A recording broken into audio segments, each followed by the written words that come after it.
今日介紹呢個湯嘅材料俾大家知啦。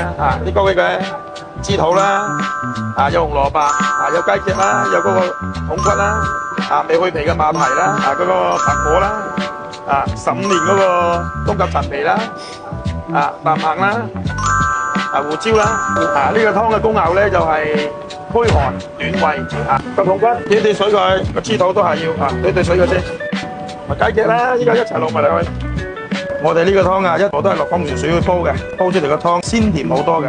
依家啲水滾啦，就可以放材料落去，2嚿骨頭枝肚啦，放埋個枝肚落去啦，雞腳啦，大雞腳一齊放埋佢先。